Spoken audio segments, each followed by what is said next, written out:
En méditant sur les perfections du Sauveur, nous sentirons naître en nous le désir d'être entièrement renouvelé et transformé à sa pure image. L'âme désirera ardemment ressembler à celui qu'elle adore. Plus nos pensées s'arrêteront sur Jésus-Christ, plus nous voudrons parler de lui, et mieux nous le représenterons aux yeux du monde. La Bible n'a pas été écrite pour les savants seulement. Elle a au contraire été écrite pour le peuple. Les grandes vérités fondamentales du salut y apparaissent aussi claires que le jour. Ce ne sont pas ceux qui la lisent qui risquent de tomber dans l'erreur ou de s'égarer, mais ceux qui veulent suivre leur propre jugement, au lieu de la volonté de Dieu clairement révélée. En ce qui concerne les enseignements des Saintes Écritures, ne nous fions pas à l'opinion d'un homme, étudions la parole de Dieu pour nous-mêmes. Si nous laissons à d'autres le soin de réfléchir à notre place, nous ne parviendrons pas au degré de développement dont nous sommes susceptibles. Par défaut d'exercice, les nobles facultés de l'esprit s'atrophient au point qu'elles en arrivent à ne plus saisir la signification profonde de la parole de Dieu.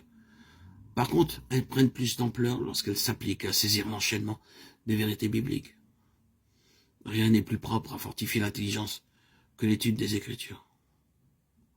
Aucun livre n'égale la Bible pour élever les pensées, pour donner de la vigueur aux facultés de l'âme.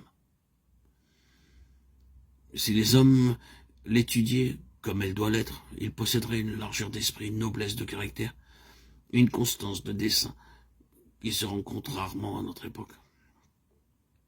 En revanche, on ne tire que peu de bien d'une lecture hâtive. On peut lire la Bible tout entière sans en apercevoir les beautés, sans en comprendre la signification profonde qui reste cachée au lecteur superficiel. Un passage étudié et médité jusqu'à ce qu'on en ait bien saisi la signification et les rapports avec le plan du salut vaut mieux que la lecture de plusieurs chapitres faits sans but arrêté et sans qu'on en ait tiré aucun enseignement positif. Ayez toujours votre Bible avec vous. Lisez-la chaque fois que vous en avez l'occasion. Gravez-en les passages dans votre mémoire. Tout en marchant dans la rue, vous pouvez en lire un verset, le méditer, le fixer ainsi dans votre esprit. La sagesse ne s'acquiert que par une attention soutenue et par l'étude faite avec prière. Il est des portions des Écritures qui sont trop claires pour n'être pas comprises. Mais il y en a d'autres dont la signification n'est pas facile à saisir.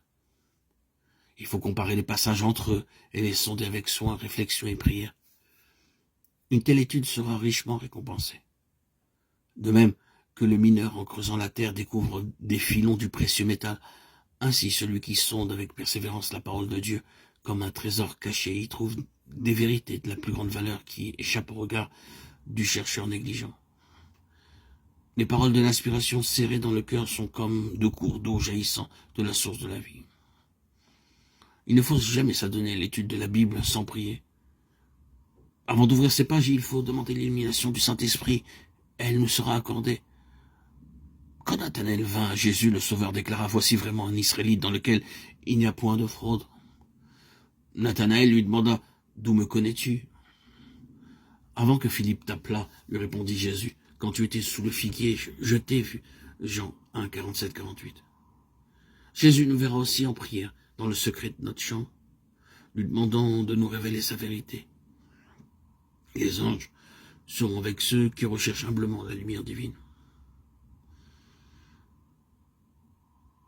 Le Saint-Esprit exalte et glorifie le Sauveur. Sa mission consiste à nous présenter Jésus-Christ, la pureté de sa justice, et le grand salut que nous avons par lui. Il prendra de ce qui est à moi et vous l'annoncera. Jean 16, 14, dit Jésus. L'esprit de vérité est seul à même d'enseigner la vérité divine. Qu'elle n'a pas la valeur attachée à la famille humaine par un Dieu qui livre pour elle son Fils à la mort et qui donne à l'homme son Saint-Esprit comme instructeur et comme guide permanent.